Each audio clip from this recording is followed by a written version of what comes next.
নমস্কাৰ মৰমৰ ছাত্ৰ ছাত্ৰীসকল, মাজতে বহুত দিন আকৌ আহিব পৰা নাছিলোঁ অনলাইন, আৰু তোমালোকৰ বিদ্যালয় খুলিব বুলি ইতিমধ্যে চৰকাৰৰ পৰা গম পাইছোঁ। 1 ছেপ্টেম্বৰৰ পৰা বিদ্যালয়ত মই ক'ভিড টেষ্ট কৰিব গৈ নিগেটিভ পালোঁ যদিও তাৰ পৰা আহি আকৌ মোৰ খুব গা বেয়া হ'ল।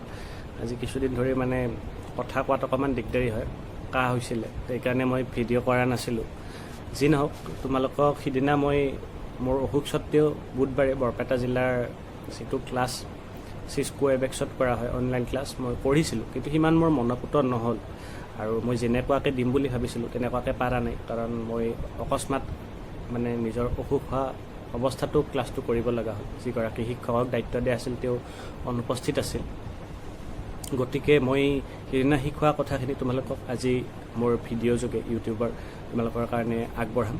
আৰু তোমালোকৰ প্ৰশ্ন বা কিবা বুজি নাপালে মোক কমেণ্ট যোগে জনাবা। ইতিমধ্যে ভালেকেইগৰাকী ছাত্ৰ ছাত্ৰীৰ সঁহাৰি পাইছোঁ, যিটো কাৰণে মোৰ খুব ভাল লাগে। আৰু আজি আমি ইতিমধ্যে তোমালোকক কৃষক বিদ্ৰোহৰ কথা শিকাইছিলোঁ। ফুলগুৰি কৃষক বিদ্ৰোহলৈকে মোৰ ইউটিউব ভিডিঅ'টো দিয়া হৈছিলে, আৰু সেইদিনাখন চিস্কো এবেক্সৰ যিটো বৰপেটা জিলাৰ ক্লাছ আছিলে তাত মই নামনি অসমৰ কৃষক বিদ্ৰোহৰ কথা অকণমান তোমালোকক নোটছ আকাৰে কেনেকুৱাকৈ লিখিব লাগে কৈছিলোঁ, আৰু পাহাৰীয়া অঞ্চলৰ যিবিলাক বিদ্ৰোহ হৈছিলে সেইখিনি কৈছিলোঁ থুলমূলভাৱে। আজি তোমালোকক এই ক্লাছটোত এইখিনি মই শেষ কৰিম বুলি ভাবিছোঁ। তোমালোকৰ কিতাপৰ 53 পেজ উলিয়াই ল'বা। আমি আগতে যিখিনি পাইছিলোঁ, ফুলগুৰি কৃষক বিদ্ৰোহলৈকে পাইছিলোঁ, সেইখিনিলৈকে এটা কথা মন কৰিব লাগিব, সেইখিনিলৈকে ব্ৰিটিছৰ বিৰুদ্ধেহে মানুহবিলাকৰ কি আছিলে, জাগৰণ আছিলে। কিন্তু এই নামনি অসমৰ কৃষক বিদ্ৰোহত এটা কথা মন কৰিবলগীয়া, অকল ব্ৰিটিছৰ বিৰুদ্ধে বিদ্ৰোহ কৰা নাছিলে, অসমত থকা যিবিলাক সুদখোৰ মহাজন শ্ৰেণী আছিলে, বিশেষকৈ মাৰোৱাৰী সম্প্ৰদায়ৰ কেয়াসকল বুলি এটা প্ৰশ্ন আহে নহয়, সেই কেয়াসকলৰ বিৰুদ্ধেও এই বিদ্ৰোহ হৈছিলে, কৃষক বিদ্ৰোহ। আৰু তেওঁলোকে সুতৰ বিনিময়ত যি টকা দিছিলে তাৰ কাৰণে মাটি বন্ধকী থৈছিলে, কাগজ পত্ৰ থৈছিলে বন্ধকত। সেই কাগজ পত্ৰবিলাক কি কৰিছিলে, এই কৃষক বিদ্ৰোহী কৃষকবিলাকে জ্বলাই দিছিলে, লুটপাট কৰিছিলে। এইখিনিত আমি অন্য এটা কি পাম, কৃষক বিদ্ৰোহৰ অন্য এটা বৈশিষ্ট্য আমাৰ পৰিলক্ষিত হ'ব। গতিকে আমি বেছি দেৰি নকৰোঁ, আমাৰ ভিডিঅ'টো আৰম্ভণি এতিয়া তোমালোকক মেইন কথা বুজাই দিছোঁ যিহেতু ষ্টাৰ্ট কৰিব পাৰোঁ। আৰু এইখিনি সময়ৰ কৃষক বিদ্ৰোহত তোমালোকৰ এনেকুৱাকৈ এটা প্ৰশ্ন হ'ব পাৰে, অসম ৰায়ত সম্বন্ধে বহলাই আলোচনা কৰা। তেতিয়া তোমালোকে অসমৰ নামনি অসমৰ যিবিলাক কৃষক বিদ্ৰোহ হৈছিলে এইখিনি কথা লিখিব লাগিব। গতিকে আমি কেনেকুৱাকৈ নোটছ এটা লিখিম, তাৰ কাৰণে ইম্পৰ্টেণ্ট যিখিনি আমাৰ টপিক হ'ব এই লাইনখিনি আমি প্ৰথম আণ্ডাৰলাইন কৰি লওঁ। প্ৰথমতে চোৱা, 1868-69 চনত মাটিৰ খাজনা শতকৰা 25ৰ পৰা 50% বৃদ্ধি কৰিছিল। ফুলগুৰি কৃষক বিদ্ৰোহৰ পিছত কি হৈছিলে, চনটো তোমালোকে এনেকৈ যদি তোমালোকে 1868-69টো মনত নাথাকে ডাইৰেক্ট লিখিলা, ফুলগুৰি কৃষক বিদ্ৰোহৰ পিছত এনেকুৱাকৈ লিখিব পাৰা, বা ফুলগুৰি কৃষক বিদ্ৰোহৰ প্ৰায় 10 বছৰ পিছত, 1861 হ'লে 10 বছৰ নহয়, চনটো দিবা আৰু অলপ সহজ হ'ব, কাৰণ পিছত এটা চন লাগিবই। ইয়াৰ পৰা অসমৰ চিফ কমিশ্যনাৰ তেতিয়া ৱাৰ্ডে 100% খাজনা বৃদ্ধি কৰাৰ কঠোৰ সিদ্ধান্ত লৈছিলে। আৰু ইয়াৰ ফলত কৃষকৰ কি হৈছিলে, খুব অসন্তুষ্টি হৈছিলে, কৃষকসকলে ধৈৰ্য হেৰাইছিলে। এনেকুৱাকৈ তোমালোকে বাক্যটো চেঞ্জ কৰি ল'ব পাৰা। তাৰপিছত 1893 চনৰ ডিচেম্বৰ মাহৰ পৰা আৰম্ভ হোৱা ঊনবিংশ শতিকাৰ শেষ দশকৰ, ঊনবিংশ শতিকা মানে এটা কথা মনত ৰাখিবা, ঊনবিংশ মানে 1800ৰ পৰা 1899, এইখিনি সময়ক ঊনবিংশ শতিকা বুলি কয়। আকৌ বিংশ শতিকা বুলি ক'লে 1900ৰ পৰা 1999, এইখিনি কথা তোমালোকে পাজুল নহ'বা। হিষ্ট্ৰীত মই যেতিয়া হিষ্ট্ৰীৰ ক্লাছ লওঁ প্ৰায় এইটো কথা মই প্ৰথমতে বুজাই লওঁ। গতিকে ঊনবিংশ শতিকাৰ শেষৰ ফালে মানে 1890 পাছৰখিনি, 1800ৰ পৰা 1899লৈকে ঊনবিংশ শতিকা হয়। গতিকে শেষৰ ফালে হ'লে 1890ৰ পৰা 1899 কথা কৈছে। চোৱা, শেষৰ দশকৰ এই কৃষক বিদ্ৰোহী আছাম ৰায়ত নামে খ্যাত হৈছিল। চ' প্ৰশ্ন 1 মাৰ্ক 2 মাৰ্কৰ প্ৰশ্ন আহিব পাৰে যে আছাম ৰায়ত বুলিলে কি বুজাবা, আছাম ৰায়ত কি? তোমালোকে লিখিবা যে ঊনবিংশ শতিকা শেষৰ ফালে কিছুমান কৃষক বিদ্ৰোহ হৈছিলে, আৰু ইয়াৰ বিদ্ৰোহৰ মূল কাৰণ আছিলে 100% খাজনা বৃদ্ধি। আৰু এই বিদ্ৰোহবিলাকক কি ক'লা, একেলগে কি বুলি কোৱা হৈছিলে, আছাম ৰায়ত। গতিকে এইখিনিলৈকে তোমালোকে বুজি ল'বা। তাৰপিছত এই বিদ্ৰোহ কোন কোন অঞ্চলত হৈছিলে এইখিনি কথা ইয়াতে কৈছে আছাম ৰায়ত, যিহেতু গোটেইখিনিকে একেলগে আছাম ৰায়ত বুলি কৈছে। কামৰূপ জিলাৰ ৰঙিয়া, তাৰপিছত লাচিমা, সেই সময়ত বৃহত্তৰ কামৰূপ জিলাৰে অন্তৰ্গত আছিলে আৰু দৰং জিলাৰ পথৰুঘাটৰ কৃষক ৰাইজে দৰং জিলাৰ পথৰুঘাটৰ কৃষক পথৰুঘাট দৰং জিলাত অৱস্থিত দৰং জিলাৰ পথৰুঘাটৰ কৃষক ৰাইজে চৰকাৰক খাজনা পৰিশোধ নকৰাৰ সিদ্ধান্ত গ্ৰহণ কৰিছিল। তাৰোপৰি ৰাইজমেল যোগেদি সংগঠিত হোৱা যিবিলাক কৃষক আছিলে তেওঁলোকে এনেকুৱা সিদ্ধান্ত লৈছিলে যে কোনোবাই যদি তেওঁলোকৰ ৰাইজমেলত লোৱা সিদ্ধান্ত মানে নামানি যদি চৰকাৰক খাজনা দিয়ে তেতিয়া তেওঁক কি কৰা হ'ব সমাজচ্যুত কৰা হ'ব। এইখিনি কথা অলপ মানে আণ্ডাৰলাইন কৰিবা, এই যিখিনি মই কৈছোঁ অলপ মন কৰিবলগীয়া কথা। তাৰপিছত ইংৰাজ শাসনৰ বিৰুদ্ধে এই প্ৰতিবাদ নাছিল, যিটো মই অলপ আগতে ভিডিঅ'টো আৰম্ভণি কৰাৰ আগতে কৈছোঁ। কৃষকক ধাৰ দি মাটি বন্ধকত থোৱা মাৰোৱাৰী মহাজন শ্ৰেণীৰ বিৰুদ্ধেও আছিল। গতিকে নামনি অসমৰ কৃষক বিদ্ৰোহ বা আছাম ৰায়তৰ কৃষক বিদ্ৰোহৰ দুটা উল্লেখযোগ্য বৈশিষ্ট্য কি যে ইয়াত কৃষকসকলে সন্মিলিত হৈ এনেকুৱা এটা সিদ্ধান্ত লৈছিলে ৰাইজমেলত যে কোনোবা কৃষকে যদি কৃষকৰ সন্মিলিত যি তেওঁলোকৰ সিদ্ধান্ত সেই সিদ্ধান্ত যদি অমান্য কৰে তেতিয়া বিদ্ৰোহী কৃষক বুলি ধৰা হ'ব, মানে যিয়ে অমান্য কৰে আৰু তেওঁক সমাজচ্যুত কৰা হ'ব, সমাজৰ পৰা উলিয়াই দিয়া হ'ব। তাৰোপৰি এই কৃষক বিদ্ৰোহ অকল ব্ৰিটিছৰ বা ইংৰাজৰ বিৰুদ্ধে হোৱা নাছিলে, এই বিদ্ৰোহ এই অতি সুতৰ হাৰত দিয়া মাৰোৱাৰী কেয়া শ্ৰেণীৰ বিৰুদ্ধেও অতি সুতৰ হাৰত টকা ধাৰলৈ দিয়া মাটি বন্ধকত লোৱা মাৰোৱাৰী কেয়া শ্ৰেণীৰ বিৰুদ্ধে হৈছিল। গতিকে প্ৰথম আমি এতিয়া পাম নামনি অসমৰ কৃষক বিদ্ৰোহৰ ৰঙিয়াৰ কৃষক বিদ্ৰোহটো। তো তোমালোকক সাধাৰণতে যিহেতু ক্লাছ 10 ইমান দীঘল বেছি প্ৰশ্ন তেনেকুৱাকৈ নাহে, তথাপি ৰঙিয়াৰ কৃষক বিদ্ৰোহটো তোমালোকে পৰীক্ষাত ছাপ'জ এইবাৰ অলপ ধৰা হ'ল পৰীক্ষাত কেতিয়া কি হয় ক'ব নোৱাৰি, আৰু আমি কৰোণা বুলি পৰীক্ষা ঢিলা হ'ব বুলিও আমিতো নপঢ়াকৈ যাব নোৱাৰোঁ। গতিকে ৰঙিয়াৰ কৃষক বিদ্ৰোহৰ বিষয়ে কেনেকুৱাকৈ লিখিবা অকণমান তোমালোকক আইডিয়া এটা কৰি দিছোঁ যে প্ৰথম ৰঙিয়াৰ কৃষক বিদ্ৰোহ বুলি তোমালোকে যেতিয়া নোটছটো বনাবা ছাইডতে তোমালোকে ওপৰত 1893 চনটো লিখি থ'বা, তেতিয়া তোমালোকৰ পাছতো চালে মনত থাকিব, ভিতৰৰ বেছি চন আৰু নালাগে। ৰঙিয়াৰ কৃষক বিদ্ৰোহ 1893 চনৰ আশে পাশে হৈছিলে। গতিকে ইয়াতে কৈছে 1893 চনৰ 24 ডিচেম্বৰ শেষৰ ফালে হৈছে ৰঙিয়া বজাৰ লুটপাতেৰে এই কৃষক বিদ্ৰোহ আৰম্ভ হয়। প্ৰথম বাক্যটো লিখিলা যে নামনি অসমৰ কৃষক বিদ্ৰোহ 19 শতিকাৰ শেষৰ ফালে ভালেমান কেইবালানিও কৃষক বিদ্ৰোহ হৈছিল আৰু এই কৃষক বিদ্ৰোহসমূহক আছাম ৰায়ত বুলি জনা যায়। এই কৃষক বিদ্ৰোহৰ দুটা মানে এই কৃষক বিদ্ৰোহৰ ভিতৰত উল্লেখযোগ্য এটা কৃষক বিদ্ৰোহ হৈছে ৰঙিয়াৰ কৃষক বিদ্ৰোহ, আৰু এই কৃষক বিদ্ৰোহ 1893 চনৰ শেষৰ ফালে ডিচেম্বৰ মাহ মানে শেষৰ ফালে ৰঙিয়াৰ বজাৰ লুটপাতেৰে আৰম্ভ হৈছিলে। তাৰপিছত তোমালোকে লিখিবা, অলপ সহজকৈ দিছোঁ, যে তাত ৰঙিয়া আৰু তাৰ ওচৰ পাজৰৰ যিবিলাক কৃষক আছিলে সেই কৃষকসকলে কি কৰিছিলে, তাৰ ৰঙিয়া হাট মানে ৰঙিয়া বজাৰৰ ঘৰ দুৱাৰবিলাক বিধ্বস্ত কৰিছিলে, লণ্ডভণ্ড কৰাৰ উপৰিও মাৰোৱাৰী সুদখোৰ মহাজনৰ হাতত থকা মাটি বন্ধকীৰ নথি পত্ৰ লুট কৰিছিল। মই যিটো আগতেও কৈছোঁ, মাৰোৱাৰীসকলৰ ওচৰত থকা যিবিলাক মাটি বন্ধকীৰ নথি পত্ৰ আছিলে, মানে টকাৰ বিনিময়ত তেওঁলোকে মাটি বন্ধকত থৈছিলে আৰু বহুত সুতৰ হাৰত তেওঁলোকক টকা ধাৰলৈ দিছিলে, এইবিলাকৰ কাগজ পত্ৰ নথি পত্ৰবিলাক তেওঁলোকে কি কৰিছিলে, লুটপাট কৰিছিলে।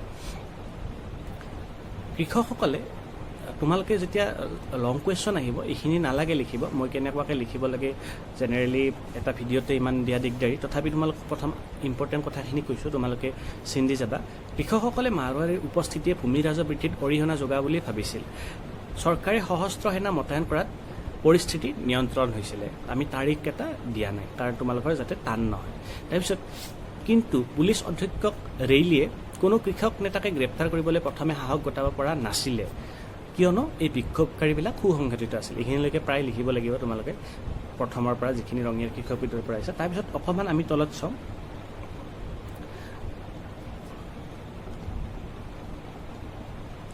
অৱশ্যে পিছলৈ আমি এনেকৈ লিখিম 1894 8 জানুৱাৰী এনেকৈ তাৰিখ ইমান লিখিব নালাগে, 1894টো 1893 মনত ৰাখিলেই হ'ল। অৱশ্যে পিছলৈ 15জন কৃষকক ৰাইজমেলৰ পৰা গ্ৰেপ্তাৰ কৰিছিল আৰু তেওঁলোকে এই ৰাইজমেলখনত আচলতে তেওঁলোকৰ দুখ দুৰ্দশা অৱগত কৰিবলৈহে আলোচনা কৰিছিল। যিহেতু ইতিমধ্যে 15গৰাকী কৃষকক আটক কৰিলে, গ্ৰেপ্তাৰ কৰিলে, তাৰ প্ৰতিবাদ তেওঁলোকক মোকলাই দিয়াৰ প্ৰতিবাদ স্বৰূপে 30,000 কৃষক কি কৰিছিলে, বিভিন্ন মৌজাৰ পৰা আহি ৰঙিয়া থানাত গোট খাইছিলে। এইখিনি অকণমান তোমালোকে বাক্য এটা বা দুটা বাক্যত লিখিব পাৰিব লাগিব, মই কেনেকুৱাকৈ হয় তোমালোকক বুজাই দিব চেষ্টা কৰিম। তাৰপিছত চোৱা, আবেলিলৈ অকণমান এৰি দিছোঁ দুটা লাইন আকৌ। আবেলিলৈ কৃষকসকল ৰঙিয়া থানাৰ কাষ চাপি আহিছিল আৰু এনেকুৱা এটা আশা কৰিছিল যে তেওঁলোকৰ খাজনাৰ হাৰ যাতে কমায়। ইয়াতে আৰু একদম কিতাপৰ বাক্য হিচাপে দীঘলকৈ লিখিব নালাগে। পৰিস্থিতি এনেকুৱা হৈছিল যে আবেলি কৃষকসকলে ৰঙিয়া থানাৰ প্ৰায় কাষ চাপি আহিছিল। তেওঁলোকৰ উদ্দেশ্য আছিল যাতে কৃষকৰ খাজনাৰ হাৰ কমায়।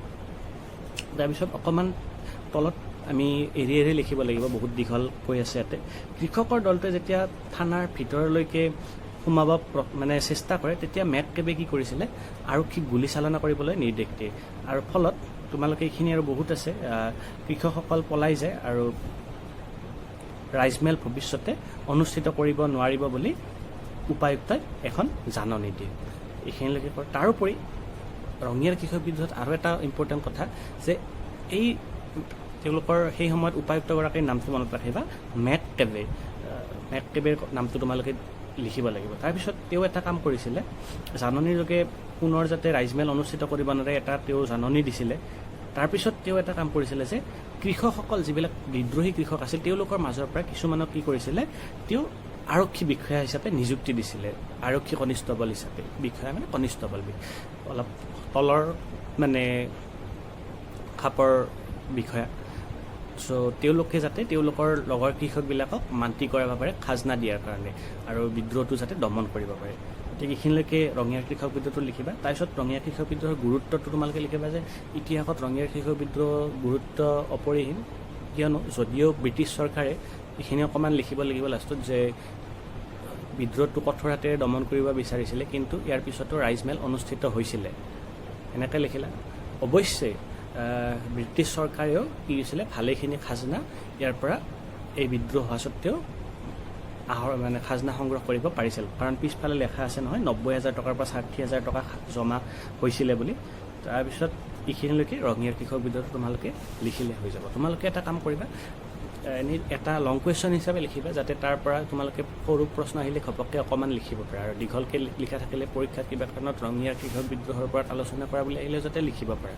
তাৰপিছত আমাৰ লাচিমাৰ কৃষক বিদ্ৰোহ হ'ব। লাচিমাৰ কৃষক বিদ্ৰোহটো ৰঙিয়াৰ কৃষক বিদ্ৰোহ চলি থকা সময়তে প্ৰায় হৈছিলে, শেষ নহওঁতেই হৈছিলে। ইয়াতে এইটো কৈছে ব্ৰিটিছ প্ৰশাসনৰ দমনমূলক ব্যৱস্থাৰ পিছত ৰঙিয়াৰ কৃষক বিদ্ৰোহ অন্যান্য অঞ্চললৈ বিয়পি পৰিছিল। ৰঙিয়াৰ যিটো কৃষক বিদ্ৰোহ আছিল অন্য অঞ্চললৈকেও বিয়পি পৰিছিলে। আৰু বৰমা অঞ্চলত, বৰমাত তোমালোকে নাম শুনিছা, এতিয়া বাক্সা ডিষ্ট্ৰিক্টত পৰে চাগে।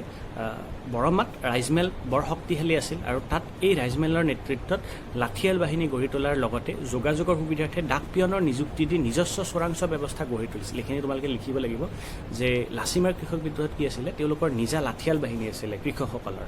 তাৰোপৰি তেওঁলোকৰ যাতে আদান প্ৰদান হয় কথাবিলাকৰ, তাৰ কাৰণে তেওঁলোকে ডাকুৱালো নিযুক্তি দিছিলে আৰু চোৰাংচ নিযুক্তি দিছিলে। কাৰণ 1857 চনৰ অসমৰ বিদ্ৰোহত নিজা ডাকুৱাল চোৰাংচোৱা খবৰ অনা নিয়াৰ সুবিধা নথকাৰ কাৰণে ব্ৰিটিছে অসমৰ 1857 চনৰ বিদ্ৰোহ দমন কৰিব পাৰিছিলে। গতিকে এইবাৰ কি কৰিছিলে, তেওঁলোকে তেনেকুৱা বুদ্ধি কৰিছিলে। বজালী অঞ্চলত লাচিমা, পানগাঁও কেইখনমান ঠাইৰ কথা কৈছোঁ, কাৰণ পানগাঁৱত এখন ডাঙৰ ৰাইজমেল হৈছিল, সেইকাৰণে পানগাঁও নামটো দিছোঁ। লাচিমা, পানগাঁও আৰু তোমালোকে সৰ্থেবাৰী পাটাচাৰ গৈছে, মনত থাকিব চাগে, আদি হেজাৰ হেজাৰ কৃষকে ৰাইজমেলত যোগদান কৰিছিলে। আৰু আটাইতকৈ ডাঙৰ ৰাইজমেলখন হৈছিলে পানগাঁৱত। পানগাঁও চাপৰি বুলি দিছে, পানগাঁও তোমালোকে এনেকৈ লিখিলে হ'ব। তাৰপিছত 1894 চনৰ জানুৱাৰী মাহত মৌজাদাৰ, একদম তাৰিখটো মই দিয়া নাই, জানুৱাৰী মাহ বুলি কৈছোঁ, মৌজাদাৰ দাসৰাম চৌধুৰী আৰু মণ্ডল হৰিৰাম মিশ্ৰই যেতিয়া খাজনা সংগ্ৰহৰ বাবে যায় তেতিয়া ৰাইজে তেওঁলোকক বেয়াকৈ মাৰপিট কৰে আৰু ফলস্বৰূপে মৌজাদাৰৰ মৃত্যু হৈছিলে। এইখিনিলৈকে তোমালোকে এনেকুৱাকৈ এটা বাক্যত চেছ কৰিব লাগিব, এতিয়া নোটছটো দীঘল নহ'ব। তাৰপিছত সেই সময়ৰ বৰপেটাৰ মহকুমাধিপতি, তোমালোকে নামটো যদি পৰীক্ষাত টান পোৱা নালাগে, সেই সময়ৰ বৰপেটাৰ মহকুমাধিপতি বুলি লিখিলে হ'ব। আৰু যদি পাৰা দিবা, ভাল ষ্টুডেণ্টৰ কাৰণে মাধৱ চন্দ্ৰ বৰদলৈ বুলি নামটো যদি মনত থাকে দিব পাৰা, নিদিলেও তোমালোকৰ নম্বৰ নাকাটে। ৭৫জন লোকক আটক কৰি লচিমাৰ জিৰণি শিবিৰলৈকে লৈ যায় আৰু তাৎক্ষণিকভাৱে ইয়াৰ প্ৰতিবাদ স্বৰূপে ৩,০০০ লোকে শিবিৰৰ চাৰিওফাল ঘেৰাও কৰি জ্বলাই দিয়াৰ ভাবুকি দিয়ে। আৰু তেওঁলোকে দাবী জনায় যে বন্দীসকলক যাতে মুক্তি দিয়ে। গতিকে এনে পৰিস্থিতিত আকৌ আমাৰ মেককেবেৰ কথা পাম। মেককেবে নামটো মনত ৰাখিবা, এটা নাম মনত ৰাখিলে গোটেইকেইটাত মোটামুটি এইখিনি সোমাই যাব। মেককেবে কি কৰিছিলে, প্ৰায় সশস্ত্ৰ সৈন্য বাহিনী লৈ যোৱা বুলি ক'বা, ইমান আৰু গোৰ্খা ৰেজিমেণ্ট পুলিচ এনেকুৱাকৈ লিখিলে তোমালোকৰ পৰীক্ষাত বেছি টান হ'ব। সশস্ত্ৰ সৈন্য বাহিনী লৈ গৈ ভালেকেইগৰাকী কৃষকক গ্ৰেপ্তাৰ কৰে, তোমালোকে এনেকুৱাকৈ লিখিবা। এতিয়া 59জন ইমান ডিটেইলছ তাৰিখ নিদিলেই হ'ব। তাৰপিছত পুনৰাই 60,000 লোকে এখন স্বাক্ষৰিত আবেদনৰ দ্বাৰা উপায়ুক্তক তেওঁলোকে এই বন্দীসকলক মুক্তি কৰি দিবলৈ আবেদন জনাইছিল। এনেকুৱাকৈ বাক্যটো চেঞ্জ কৰিবা, ইয়াতে বহুত দীঘলকৈ আছে, মই যেনেকুৱাকৈ কৈছোঁ তেনেকুৱাকৈ লিখিবা। তাৰপিছত মেটকেবে কিন্তু ইয়াৰ মানে তেওঁলোকৰ এই আবেদনত কোনো সঁহাৰি জনোৱা নাছিল, বৰং শক্তি প্ৰয়োগ কৰি এই বিদ্ৰোহী কৃষকসকলক ৰাইজসকলক আঁতৰাই পঠাইছিল। তাৰোপৰি এই বিদ্ৰোহী কৃষকসকলক দৃষ্টান্তমূলক শাস্তি দিছিলে, তেওঁলোকক কান্ধত মানে হাল লৈ তেওঁলোকক পথাৰত কি কৰিছিলে, হাল বোৱাৰ নিচিনা খোজ কাঢ়িব দিছিলে। ইয়াতে আছে বাক্যটো, তোমালোকে এনেকুৱাকৈ লিখিবা। বন্দীসকলক গৰুৰ দৰে কান্ধত জুৱলি দি হাল টনাই ৰাইজক দৃষ্টান্ত দেখুৱাইছিল, যাতে ভৱিষ্যতে কোনেও এনে বিদ্ৰোহ কৰিবলৈ সাহস নকৰে। চ' এইটো কথা লিখিব লাগিব লচিমাৰ কৃষক বিদ্ৰোহত। তাৰপিছত দুগৰাকীমান লচিমা কৃষক বিদ্ৰোহৰ নেতাৰ নাম তোমালোকে মনত ৰাখিবা। বিদ্ৰোহত নেতৃত্ব দিয়া অংশগ্ৰহণ কৰা বিদ্ৰোহী কৃষক কেইগৰাকীমান আছিলে, পুষ্পৰাম কলিতা, তাৰপিছত দেৱী দত্ত শৰ্মা, দুটামান নাম লিখিলে হ'ল। তেওঁলোকক সশস্ত্ৰ কাৰাদণ্ড দিয়া হৈছিলে। এনেকৈ লচিমাৰ কৃষক বিদ্ৰোহটো অকণমান তোমালোকে লিখিব লাগিব। তোমালোকে নোটছটো তেনেকুৱাকৈ লিখিবা যিখিনি মই কৈছোঁ, তেতিয়াহ'লে তোমালোকৰ সুবিধা হ'ব নোটছটো পৰীক্ষাত লিখোঁতে। তাৰপিছত পথৰুঘাটৰ কৃষক বিদ্ৰোহ, এইটো কিন্তু ইম্পৰ্টেণ্ট। তো দৰং জিলাৰ পথৰুঘাটত কৃষক বিদ্ৰোহ হৈছিলে, আৰু ইয়াত পথৰুঘাটৰ কৃষক বিদ্ৰোহ কিয় ইম্পৰ্টেণ্ট, ইয়াত বহুত কৃষকৰ মৃত্যু হৈছিলে, আৰু কৃষক আৰু ব্ৰিটিছৰ মাজত প্ৰায় দুয়ো পক্ষৰ মাজত সমান তয়াময়া যুদ্ধ হৈছিলে। কিন্তু কৃষকৰ হাততো বন্দুক নাথাকিল, সেই সময়ত নাছিলে, গতিকে ব্ৰিটিছে বহুত কৃষকক গুলীয়াই হত্যা কৰিছিলে। গতিকে সেইটো কথা আমি চাওঁ, খুব দুখৰ কথা। উত্তৰ কামৰূপৰ কৃষক বিদ্ৰোহ ভালকৈ অন্ত নপৰোঁতেই বাক্যবিলাক ইয়াতে অসমীয়াত যেনেকুৱাকৈ আছে লাইন বাই লাইন তেনেকুৱাকৈ লিখিব নালাগে, তোমালোকে ডাইৰেক্ট লিখিবা যে দৰং জিলাৰ পথৰুঘাটত হোৱা কৃষক বিদ্ৰোহ অসমৰ নামনি অসমৰ কৃষক বিদ্ৰোহ সমূহৰ ভিতৰত অন্যতম। নামনি অসমৰ কৃষক বিদ্ৰোহ মানে তোমালোকে দৰং জিলা সেই সময়ত এতিয়াও চেণ্ট্ৰেল আছাম বা নামনি অসম বুলিয়ে ধৰে। তোমালোকে যদি ভাবা যে নেলেখোঁ, তেনেকৈ দৰং জিলাৰ পথৰুঘাটৰ কৃষক বিদ্ৰোহ অন্যতম, তেনেকুৱাকৈ লিখিব পাৰা। তাৰপিছত ইয়াৰ ৰাইজে 1894 চনৰ মাজভাগলৈকে ৰাইজমেলৰ যোগেদি খাজনা বৃদ্ধিৰ প্ৰতিবাদ কৰাই নহয়, খাজনা সংগ্ৰহতো বাধা প্ৰদান কৰিছিল, এনেকুৱাকৈ লিখিলা। তাৰপিছত তোমালোকে বৰ্ধিত হাৰত খাজনা কৰাৰ পৰিপ্ৰেক্ষিতত, খাজনা বৃদ্ধিৰ পৰিপ্ৰেক্ষিতত, খাজনা নিৰ্ধাৰণৰ পৰিপ্ৰেক্ষিতত মঙলদৈ মহকুমাৰ ভালেমান অঞ্চলত, বিশেষকৈ পথৰুঘাট এনেকুৱাকৈ লিখিলা, ৰাইজমেলত কৃষকসকল মিলিত হৈছিলে। অকণমান সৰু হ'ব। তাৰপিছত তোমালোকে অলপ সহজ কৰি দিয়া, মই অলপ কিছু লাইন এৰি আহিছোঁ। তদানীন্তন মানে সেই সময়ত জিলাধিপতি JD এণ্ডাৰছনে কৃষকৰ সমাৱেশ বন্ধ কৰিবলৈ নিৰ্দেশ দিছিলে আৰু সামৰিক বাহিনী নিয়োগ কৰিছিলে। তাৰপিছত তোমালোকে অকণমান সহজকৈ লিখা। আৰু এই পুলিচ মিলিটাৰীৰ সহায়ত খাজনা নিদিয়া কৃষকৰ সম্পত্তি বাজেয়াপ্ত কৰি অনা কাৰ্যই কৃষকসকলৰ মাজত তীব্ৰ অসন্তুষ্টি সৃষ্টি কৰিছিলে। মই যিকেইটা বাক্য কৈছোঁ তোমালোকে ভিডিঅ'টো পজ কৰি লিখি ল'বা, তেনেকুৱা হ'লে তোমালোকৰ নোটছটো সহজ হ'ব আৰু বেছি ভিতৰৰ কথা আৰু টানখিনি নালাগে। যেতিয়া কৃষকৰ সম্পত্তি বাজেয়াপ্ত কৰিবলৈ আহিছিলে তেতিয়া অসন্তুষ্টিৰ সৃষ্টি হৈছিলে। তাৰপিছত আকৌ নেক্সট মানে অকণমান তলত পেৰেগ্ৰাফত আহা, কৃষকসকলে এইদৰে দলে বলে জিৰণি শিবিৰত উপস্থিত হোৱা উপায়ুক্ত এণ্ডাৰছনে তেওঁলোকক তৎকালেই ঘৰা ঘৰি যাবৰ নিৰ্দেশ দিয়ে। এইখিনি আমি ক'ৰ পৰা আগত অকণমান কথা আছে, আমি জইন কেনেকুৱাকৈ দিম তোমালোকে চাবা। কৃষকসকলে এইখিনিতে যেতিয়া ব্ৰিটিছৰ সেনাবাহিনীয়ে বাজেয়াপ্ত কৰিব আহিছিল, তেতিয়া ব্ৰিটিছৰ সেনাবাহিনীৰ যিগৰাকী আৰক্ষী আছিলে, তেওঁৰ নাম আছিলে, ইয়াতে আমি চাই ক'ম, বেৰিংটন চাহাবে যেতিয়া কৃষকৰ সম্পত্তি বাজেয়াপ্ত কৰিব আহিছিল, তেতিয়া তেওঁ কৃষকবিলাকে খেদি পঠাইছিলে। তাৰোপৰি বেৰিংটন চাহাবে যোৱা যি আৰক্ষী ছাউনি আছিলে, যি আৰক্ষীৰ শিবিৰ আছিলে, সেই শিবিৰ ঘেৰাও কৰিছিলে। আৰু তাৰপিছত তোমালোকে এনেকৈ লিখিবা, কৃষকসকলে এইদৰে জিৰণি শিবিৰত উপস্থিত হোৱাত উপায়ুক্ত এণ্ডাৰছনে, এই নামটো তোমালোকে লিখিব লাগিব, বেৰিংটন চাহাব আৰু JD এণ্ডাৰছন, এই দুটা নাম এইটো নোটছত তোমালোকে মেনশ্যন কৰিব লাগিব। তাৰপিছত তেওঁলোকক সোনকালে তাৰ পৰা আঁতৰি যাবলৈ নিৰ্দেশ দিছিলে, তেনেকুৱাকৈ লিখিবা, ঘৰা ঘৰি যাবৰ নিৰ্দেশ এনেকুৱাতকৈ। তাৰপিছত কিন্তু পৰিস্থিতি বিষম হৈছিলে, এনেকুৱাকৈ অলপ বাক্যটো সহজ কৰি লিখিলা, কিয়নো তাত আৰক্ষী অধীক্ষকক শক্তি প্ৰয়োগ কৰি হ'লে কৃষকসকলক আৰক্ষীসকলে যাতে আঁতৰাই পঠাই তাৰ বাবে নিৰ্দেশ দিয়া হৈছিলে। ইয়াৰ ফলত ভালেমান কৃষকৰ মৃত্যু হৈছিলে। সংখ্যাখিনি তোমালোকে যদি নোৱাৰা নালাগে, টান হ'ব পাৰে, আৰু যদি পাৰা দিব পাৰা। বেচৰকাৰী হিচাপত 140গৰাকী কৃষকৰ মৃত্যু হৈছিলে, 150গৰাকী আহত হৈছিলে। আৰু কৃষকসকলৰ লগত যি মানে এই সংগ্ৰাম হৈছিলে, ইয়াত কৃষকসকলেও সম্পূৰ্ণ মানে প্ৰত্যাক্ৰমণ কৰিছিলে। দলিৰ খুন্দাত, তাৰপিছত লাঠিৰ কোবত প্ৰায় মানে বহুগৰাকী ব্ৰিটিছ বিষয়াও আহত হৈছিলে, তেনেকুৱাকৈ লিখিব পাৰা। তাৰপিছত তলত তোমালোকে পথৰুঘাটৰ কৃষক বিদ্ৰোহৰ ইম্পৰ্টেঞ্চ কথাখিনি কৈছে তলৰ পেৰাগ্ৰাফত। পথৰুঘাটৰ কৃষক বিদ্ৰোহ ব্ৰিটিছ সাম্ৰাজ্যবাদী চৰকাৰে অতি কঠোৰ হাতেৰে দমন কৰিছিল,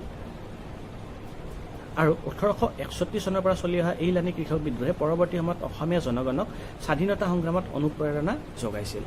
মানে 1861 চনৰ পৰা মানে ফুলগুৰি কৃষক বিদ্ৰোহৰ পৰা কোৱা কথা কৈছে। এইখিনিৰ পৰা যিমান কৃষক বিদ্ৰোহ হৈছিলে সেইখিনি কৃষক বিদ্ৰোহে অসমৰ জনসাধাৰণক ভৱিষ্যতে ব্ৰিটিছৰ বিৰুদ্ধে স্বাধীনতাৰ কাৰণে মাত মাতিবলৈ কি কৰিছিলে, অনুপ্ৰেৰণা যোগাইছিলে। পথৰুঘাটৰ কৃষক বিদ্ৰোহটো এইখিনি ইম্পৰ্টেণ্ট। এইটো অকণমান এইকাৰণে ইম্পৰ্টেণ্ট কাৰণ ইয়াত বহুত কৃষকৰ মৃত্যু হৈছিলে, আৰু কৃষক আৰু ইংৰাজ বাহিনী মানে ব্ৰিটিছ বাহিনীৰ মাজত তয়াময়া যুদ্ধ হৈছিলে। এইখিনি কথা ইয়াতে আছে, তোমালোকে এইখিনি লিখিব লাগিব। তাৰপিছত অসমৰ কৃষক বিদ্ৰোহখিনি প্ৰায় শেষ। তাৰপিছত জনজাতীয় বিদ্ৰোহ বুলি অকণমান তোমালোকক লাগিব তোমালোকৰ চেপ্টাৰটো শেষ কৰাৰ কাৰণে। চ' চেপ্টাৰটোত অসমৰ যিবিলাক ভৈয়াম অঞ্চল আছিলে, সমান অঞ্চল, সেইবিলাকত বিদ্ৰোহখিনি আমি পালোঁ। এতিয়া পাহাৰীয়া অঞ্চলতো ব্ৰিটিছৰ বিৰুদ্ধে কিছুমান বিদ্ৰোহ হৈছিলে। সেই বিদ্ৰোহৰ ভিতৰত প্ৰথম বিদ্ৰোহ হৈছে জয়ন্তীয়া বিদ্ৰোহ। তোমালোকে পৰীক্ষাত জয়ন্তীয়া বিদ্ৰোহটো আৰু পিছফালে এটা মণিপুৰৰ বিদ্ৰোহ বুলি আছে, এই দুটাৰ যিকোনো এটা পৰীক্ষাত অহা সম্ভাৱনা থাকে। গতিকে এই দুটা চালেই হ'ব, কিন্তু ভিতৰৰ কথাখিনি তোমালোকে পঢ়ি যাবা। জয়ন্তীয়া বিদ্ৰোহৰ কাৰণে তোমালোকক প্ৰথমতে মই কৈছোঁ যে জয়ন্তীয়া লোকসকল স্বাধীন চেতিয়া আছিলে, আৰু তেওঁলোকে কি কৰিছিলে, ব্ৰিটিছসকলে যেতিয়া তেওঁলোকৰ ভূমি দখল কৰিছিলে, তেওঁলোকে আগৰ পৰাই অসন্তুষ্ট আছিলে। আৰু জয়ন্তীয়াসকলক চিনটেং বুলিও কোৱা হয়। চিনটেংসকল কোন বুলি এনেকুৱাকৈ এটা প্ৰশ্ন আহিলে যাতে তোমালোকে লিখিব, জয়ন্তীয়াসকলক চিনটেং বুলি কোৱা হয়। তাৰপিছত ব্ৰিটিছ প্ৰশাসনে জনজাতিসকলে মুকলিকৈ সামূহিকভাৱে মাছ ধৰা, খৰি খেৰ সংগ্ৰহ কৰা অঞ্চলসমূহৰ ওপৰতো নিষেধাজ্ঞা আৰোপ কৰি ৰাজহ সংগ্ৰহৰ বাট উলিয়াইছিলে। তদুপৰি জয়ন্তীয়াসকলৰ ধৰ্মীয় আৰু পৰম্পৰাগত অনুষ্ঠান পৰ্ব তথা সামাজিক জীৱনত হস্তক্ষেপ, পূৰ্বৰে পৰা ব্যৱহাৰ কৰি অহা অস্ত্ৰৰ ওপৰত নিষেধাজ্ঞা, অনুশাসনে স্বাধীন চেতিয়া পাহাৰীয়া জনজাতিক ইংৰাজ বিদ্বেষী কৰি তুলিছিল। কি কাৰণত জয়ন্তীয়া বিদ্ৰোহ হৈছিলে, জয়ন্তীয়া বিদ্ৰোহৰ এইখিনি তোমালোকে কিয় ইংৰাজ বিদ্বেষী হৈছিলে তোমালোকে লিখিব লাগিব। তাৰপিছত তেনে পৰিস্থিতিত তেওঁলোকে চৰ্দাৰ আৰু দলৈসকলৰ সৈতে গাঁৱৰ সভাত মিলিত হৈছিল আৰু ইংৰাজৰ বিৰুদ্ধে বিদ্ৰোহৰ প্ৰস্তুতি পৰ্ব চলাইছিল। তাৰপিছত এটা লাইন তোমালোকে লিখিব পাৰা, কোনোদিনে নগদ ধন হিচাপে কৰ কাটল দি নোপোৱা জয়ন্তীয়াসকলৰ ওপৰত ব্ৰিটিছে কৰ্তৃত্ব জাহিৰ কৰিবলৈ ঘৰ কৰ, আয়কৰ আদি বহুৱাইছিল। এইখিনিও দিব পাৰা লিখিলে।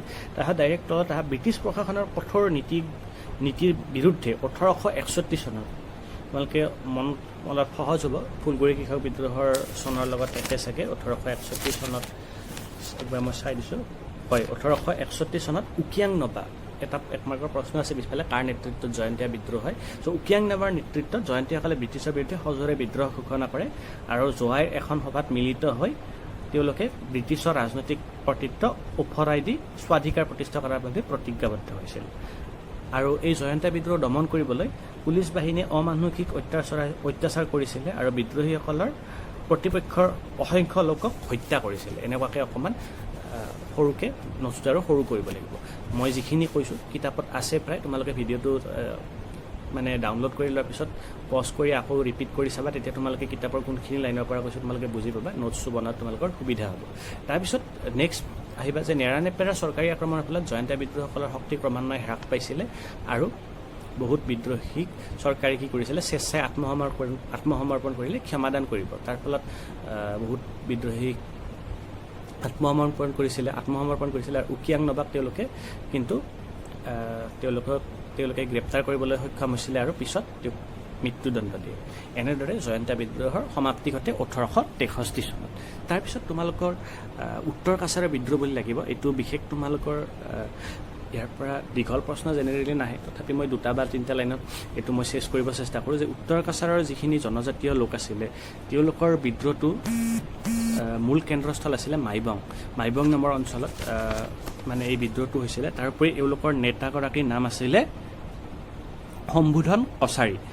চ' এওঁলোকে কি কৰিছিলে, এই বিদ্ৰোহত ব্ৰিটিছ চৰকাৰে নিৰ্মাণ কৰা যিবিলাক ঘৰ দুৱাৰ আছিলে চবতে অগ্নিসংযোগ কৰিছিলে। তাৰোপৰি এওঁলোকৰ বিদ্ৰোহত দুয়ো পক্ষৰ মাজত তীব্ৰ সংঘৰ্ষ হৈছিলে, য'ত ভালেমান বিদ্ৰোহী মৃত্যুমুখত পৰে। অৱশ্যে বিদ্ৰোহী সম্বোধন কছাৰীৰ পিছত কি হয় একো গম পোৱা নাযায়। পৰীক্ষাত কিবা কাৰণত যদি তোমালোকৰ এনেকুৱাকৈ সেই উত্তৰ কাছাৰীৰ বিদ্ৰোহ চমুকৈ আলোচনা কৰা, তেতিয়া তোমালোকে এইখিনি এটলিষ্ট লিখিব পাৰা। 4টা বা 5টা লাইন তোমালোকে ধুনীয়াকৈ ঘূৰাই পকাই লিখিলে তোমালোকৰ কথাখিনি আহি যাব। মেইন কথাটো হৈছে তোমালোকৰ চনটো। চ' চনটো 1881 আৰু 82 তোমালোকে উত্তৰ কাছাৰীৰ বিদ্ৰোহ বুলি ছাইডত লিখিবা। 1880 দশকত এনেকুৱাকৈ লিখিলে আৰু বেছি সুবিধা হ'ব। চনটো থাকিব আৰু গোটেইখিনি কাভাৰ কৰিব। 1880 দশকত এনেকুৱাকৈ লিখিব পাৰা। লিখি কেনে উত্তৰ কাছাৰৰ বিদ্ৰোহ হৈছিলে, ইয়াৰ মুখ্য কেন্দ্ৰস্থল আছিলে মাইবং। তাৰপিছত এওঁলোকে কিয় বিদ্ৰোহ কৰিছিলে সেইটো এটা কথা কৈছে। এই অঞ্চলৰ জনজাতিসকলক বশীভূত কৰিবলৈ ইংৰাজ বিষয়া এজনক মকৰল কৰিছিলে, যাৰ ফলত এই জনজাতিসকল বিক্ষুব্ধ হৈছিলে ব্ৰিটিছৰ প্ৰতি। তাৰপিছত নগা জনগোষ্ঠীৰ বিদ্ৰোহ বিশেষ নাই, 4টা বা 5টা লাইনত আছে, গতিকে পৰীক্ষাত অহা তেনেকুৱাকৈ চান্স নাই। তথাপি তোমালোকে জানি থোৱা ভাল ভৱিষ্যতৰ কাৰণে যে ব্ৰিটিছ ৰাজনৈতিক নিয়ন্ত্ৰণ নগা জনজাতিসকলে পচন্দ কৰা নাছিল, আৰু নগা ৰাজ্যসমূহত যিবিলাকত ব্ৰিটিছৰ অধিকৃত যিবিলাক নগা ৰাজ্য আছিলে তাত অসন্তুষ্টিৰ বা বুলিছিল মানে বতাহ বোলাৰ কথা কৈছিল। আৰু আংগামী নগাসকলৰ এই বিদ্ৰোহ কৰ্ণেল জনষ্টনে কঠোৰভাৱে দমন কৰিছিলে। এই অসন্তুষ্টিৰ যি বা বুলিছিলে এই নগাসকলৰ বিদ্ৰোহ দমন কৰিছিলে কৰ্ণেল জনষ্টনে। 1 মাৰ্কৰ প্ৰশ্ন এনেকুৱাকৈ আহিব পাৰে যে কোনে নগাসকলৰ বিদ্ৰোহ দমন কৰিছিলে, কোনগৰাকী ব্ৰিটিছ বিষয়া, কৰ্ণেল জনষ্টন। মণিপুৰৰ বিদ্ৰোহটো অকণমান ইম্পৰ্টেণ্ট, ভিডিঅ'টো অলপ দীঘলীয়া হৈছে মই নোটছখিনি দিয়াৰ কাৰণে। চ' মণিপুৰৰ বিদ্ৰোহটোৰ কাৰণে তোমালোকে কোনখিনি লিখিবা মই সহজকৈ কৈছোঁ যে মণিপুৰখন প্ৰথমৰ পৰা অসমৰ পৰা আঁতৰত আছিলে। তেওঁলোকে ব্ৰিটিছৰ আশ্ৰিত আৰু স্বীকৃত দেশীয় ৰাজ্য হিচাপে বৰ্তি আছিলে। প্ৰথমখিনি লাইন লিখিলা। তাৰপিছত মণিপুৰৰ সিংহাসন লাভৰ বাবে 1890 চনত এটা কাম কৰিবা, মণিপুৰৰ বিদ্ৰোহ বুলি লিখি ওচৰত চনটো লিখি থবা, তেতিয়া তোমালোকে নোটছটো বনাওঁতে চনটো মনত থাকিব। বেছি চন নালাগে, প্ৰত্যেকটো নোটছতে এটা চন দিছোঁ। আৰু জয়ন্তীয়া বিদ্ৰোহটো অলপ সুবিধা হৈছে, ফুলগুৰি কৃষক বিদ্ৰোহৰ লগত একে, তোমালোকে তেনেকুৱাকৈ ৰিলেট কৰি মনত ৰাখিবা। তাৰপিছত কৃষক আন্দোলনৰ সূচনা হৈছিল। মই যিখিনি কৈ আছোঁ, এই উত্তৰাধিকাৰী যুদ্ধত অসমৰ চিফ কমিশ্যনাৰে অনাহকতে হস্তক্ষেপ কৰিছিল। তাৰপিছত ইংৰাজৰ উপস্থিতিৰ সুবিধা গ্ৰহণ কৰি যুৱৰাজ কুলচন্দ্ৰই মহাৰাজ সুৰচন্দ্ৰক সিংহাসনচ্যুত কৰিছিলে, সিংহাসনৰ পৰা আঁতৰাই পঠাইছিলে। আৰু সুৰচন্দ্ৰই ইংৰাজৰ সহায় ভিক্ষা কৰিছিল যদিও তেওঁলোকে কুলচন্দ্ৰকে মণিপুৰৰ ৰজা হিচাপে স্বীকৃতি দিছিল। এনেকুৱাকৈ 5 টেন্সত বাক্যখিনি লিখিবা, অকণমান সৰু কৰি দিছোঁ মই। তাৰপিছত কিন্তু ব্ৰিটিছ বিৰোধী বিদ্ৰোহৰ মূল নেতা সেনাপতি টিকেন্দ্ৰজিতক দেশান্তৰিত কৰিবলৈ ব্ৰিটিছে নতুন ৰজা কুলচন্দ্ৰকো হেঁচা প্ৰয়োগ কৰিছিল। অৱশ্যে কুলচন্দ্ৰই ব্ৰিটিছ বিৰোধী নেতা টিকেন্দ্ৰজিতৰ জনপ্ৰিয়তাৰ কাৰণে ব্ৰিটিছৰ কথাত সৈমান যোৱা নাছিলে, বা এনেকুৱাকৈ লিখিব যে টিকেন্দ্ৰজিতক গ্ৰেপ্তাৰ কৰিবলৈ অনিচ্ছুক আছিলে। এনেকুৱাকৈ এটা বাক্যত তোমালোকে কথাখিনি চেছ কৰিব পাৰা। তেনে পৰিস্থিতিত অসমৰ চিফ কমিশ্যনাৰ JW কুইণ্টন, তোমালোকে নামটো নেলিখিলেও হ'ব, তোমালোকে যদি মনত থকা বা ভাল ষ্টুডেণ্ট 100ৰ ভিতৰত মানে 100ৰ ভিতৰত 98 তেনেকুৱা নম্বৰ পাওঁ বুলি ভাবে, তেনেহ'লে লিখাটো দৰকাৰ। JW কুইণ্টন 4জন ইউৰোপীয় বিষয়া তেওঁলোকে টিকেন্দ্ৰজিতক ধৰিবলৈ মণিপুৰত প্ৰৱেশ কৰে। আৰু মণিপুৰৰ যিবিলাক লোক আছিল তেওঁলোক স্বাধীনতা প্ৰয়াসী, তেওঁলোকে নিজৰ মতে স্বাধীন হৈ থাকিব বিচাৰে। এই স্বাধীন চেতিয়া মণিপুৰীসকলে আটাইকেইজনকে হত্যা কৰিছিলে। এই ঘটনাৰ প্ৰতিশোধ ল'বলৈ এটা শক্তিশালী সৈন্যবাহিনী মণিপুৰলৈ ব্ৰিটিছে পঠায় আৰু টিকেন্দ্ৰজিতক ধৰিবলৈ সক্ষম হয়। ব্ৰিটিছ বিষয়াক হত্যা কৰা আৰু ব্ৰিটিছ শাসনৰ বিৰোধিতা কৰা অপৰাধত টিকেন্দ্ৰজিতক ফাঁচি দিয়া হয় আৰু ৰজা কুলচন্দ্ৰক নিৰ্বাসন দণ্ড দিয়া হয়। এই দুটা শাস্তি কাক দিয়া হয়, ৰজা কুলচন্দ্ৰক। আৰু এগৰাকী নাবালক ৰজাক ব্ৰিটিছৰ প্ৰতিনিধিৰ অধীনত ৰজা বনোৱা হয়। এনেদৰে 1891 চনৰ শেষৰ ফালে মণিপুৰৰ বিদ্ৰোহ সমাপ্তি ঘটে। গতিকে এইখিনিলৈকে মণিপুৰৰ বিদ্ৰোহ তোমালোকে চাবা। বিশেষকৈ পাহাৰীয়া অঞ্চলৰ বিদ্ৰোহ, তোমালোকে এনেকুৱাও প্ৰশ্ন এটা আহিব পাৰে যে অসমৰ পাহাৰীয়া অঞ্চলৰ বিদ্ৰোহসমূহৰ বিষয়ে চমুকৈ আলোচনা কৰা। তেতিয়াহ'লে কিন্তু তোমালোকে অলপ উত্তৰ কাছাৰৰ বিদ্ৰোহৰো 2টামান লাইন দিব লাগিব, নগা জনগোষ্ঠীৰ বিদ্ৰোহৰো দিব লাগিব, আৰু মণিপুৰৰ বিদ্ৰোহ দিব লাগিব। তেতিয়া বেছি লিখিব নালাগে, ডাইৰেক্ট জয়ন্তীয়া বিদ্ৰোহত কিয় হৈছিলে, স্বাধীন চেতিয়া জয়ন্তীয়াসকলৰ তেওঁলোকৰ মাছ মাৰিলেও কৰ দিব লগা হৈছিলে। তাৰপিছত তেওঁলোকৰ যিবিলাক কিছুমান নিয়ম আছিলে, ধৰ্মীয় নিয়ম, তাতেও নিষেধাজ্ঞা আছিলে। এইবিলাকৰ কাৰণে জয়ন্তীয়াবিলাক অসন্তুষ্ট হৈছিলে আৰু উকিয়াং নবাৰ নেতৃত্বত জয়ন্তীয়া বিদ্ৰোহ হৈছিলে। তাৰপিছত উত্তৰ কাছাৰৰ বিদ্ৰোহত সম্বোধন কছাৰী।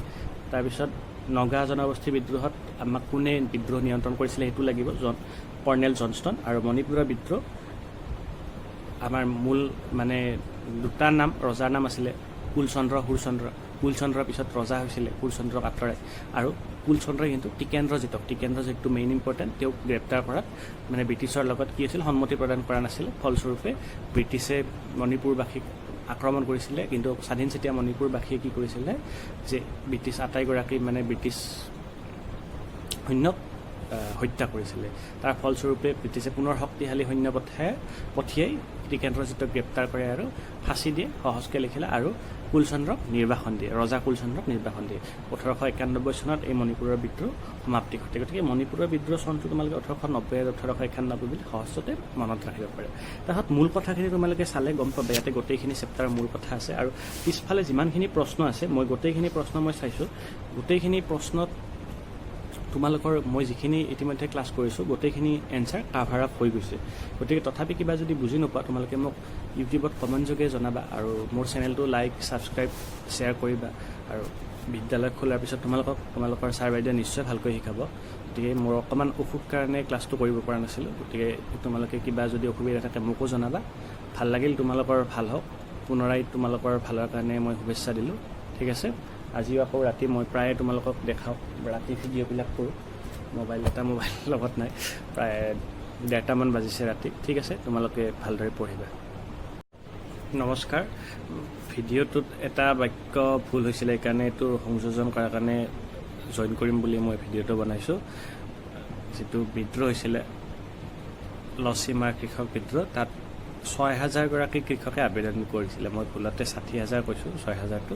গতিকে এইটো শুধৰাই দিয়াৰ কাৰণে মই এইটো সংযোজন কৰিছোঁ। বাকীখিনি প্ৰায় ভিডিঅ'টোত ঠিকে আছে, সেইকাৰণে আৰু পুনৰবাৰ ভিডিঅ' কৰি কষ্ট নকৰিলোঁ। ঠিক আছে, কিবা যদি আকৌ ভুল থাকে মোক জনালে হ'ল, কমেণ্টত মই শুদ্ধ কৰি জনাই দিম, কিবা ভুল হ'ব পাৰে।